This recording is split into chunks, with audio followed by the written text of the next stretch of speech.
Good morning. Always nice to know that you're joining us for 3+U. So glad that you are today. And if you were like me, you're eager to get out into these summer months and soak up the outdoors. You probably know it comes with a little bit of a warning. Dr. Jes Dwyer is back on the show with us. She has AcuChatt, and she is already seeing people coming into her who they're outside having a good time, but ticks are out, and that can be a problem. Absolutely. That Lone Star tick will get you. It has the alpha-gal sugar allergy that comes with it.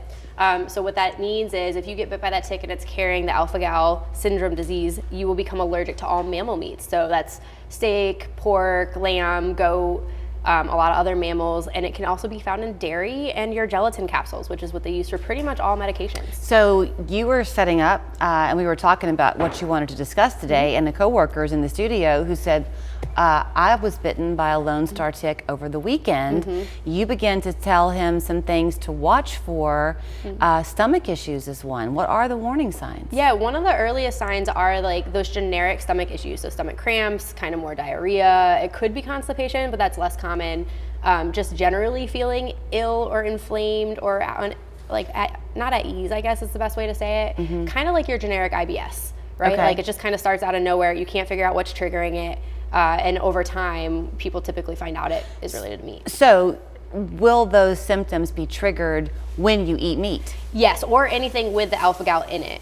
Okay. So it could be meat, it could be dairy, cheeses, it could be like your medications that were made off of mammal proteins. So it's far more life restricting than just you can't eat red meat. Correct. So you were saying that the reason you want people to know about this is because if they can get to you early, the treatment is a lot easier. Yes, the sooner I treat someone, the fewer associated allergies that come with it. So with alpha-gal, most people think it's just that allergy, but what happens is you'll develop cross allergies to all the things that it brings with it, or it comes with. So you'll develop an allergy to the alpha-gal, but also to the meat itself. Okay. Or to the dairy, or to the preservatives that are common in those foods. You know, it's been a few months now, maybe longer than a few months, but you brought with you somebody who you treated. It was a man whose wife had kind of been begging him to call you. Yeah. And he, I think, has a steak a week now. He does more than that. I think he eats steak for twice a day. But you're very careful to make sure that when people do this, they can't just go on their own. You've got to monitor it a little bit. Correct. So what we do is we do the initial treatment. It takes about 3 weeks for the treatment to set in. We have them come back in and retest, and unless they're completely negative, we say don't eat anything, right? Once they are negative, we don't recommend you go eat something that you know you have an anaphylactic response to, but if they feel comfortable doing it, we say do it really cautiously. You take 1 or 2 bites of something you cooked at home where you know all the ingredients and see how you do. Okay. Once you have a clear example like that where you eat meat and don't have a reaction, then you're pretty much good to go. So what is the magic of 3 weeks? Because I also want to talk to you about the other ways you can treat just seasonal allergies, which are also a problem for people right now, but those with those little injections in the ear, that's also 3 weeks. Right, so it really depends on what we're treating with it. So things that create autoimmune can actually be 4 weeks. It just depends on what it is. Once the needles are in, pretty much immediately, I'd say within 72 hours, you're gonna start having protection from the allergens. So like if we're treating seasonal allergies, for example, I almost always notice it within the next 2 days and I feel clear and I'm not worried about it. But the 3 weeks is how we stop the body from becoming stuck in that cycle. So they stop seeing it as an allergen. So after 3 weeks, we know your body's gonna hold the treatment even without the little needles in your ear. Okay, so I wanna get into the little needles in your ear because I now know there was the woman who came on and did it on the air. Then I know somebody else in my personal life who's done it, maybe 2 people who've done it. And their experience, and it was for just like environmental allergies, not alpha-gal. Yeah. Their experience has been that they said these are kind of like you test them first, and they pick maybe 2 or 3 that they want you to target, but they might be allergic to more than that.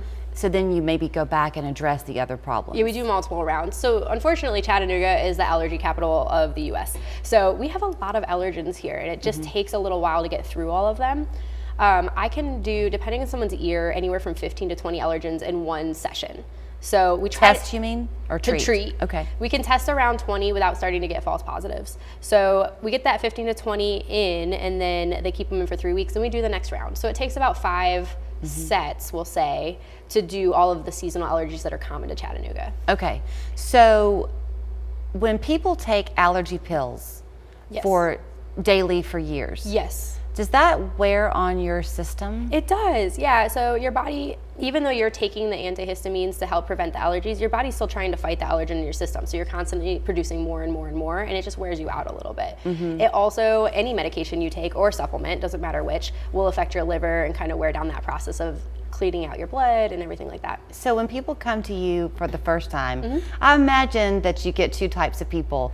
One who's all in, I can't wait, Yes. and one who's cautiously skeptical. Absolutely. The ones who are skeptical, do you start slow and let them see the results? Just depends on It really depends on the person. Some of them are like, if you're gonna do it, do it. And we're gonna just see how it goes. And some people are like, let's try 5.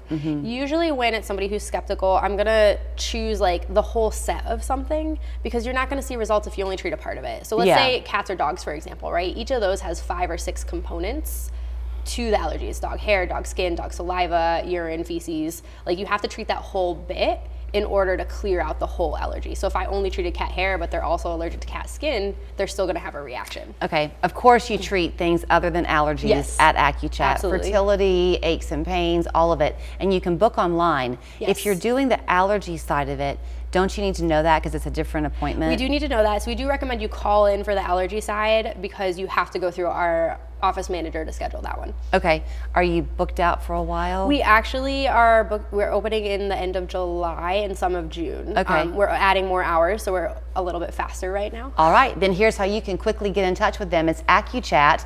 Her name is Dr. Jes Dwyer, AcuChatt.com. Easy to remember, 708-5651. You won't be sniffling and sneezing for long. Thank you.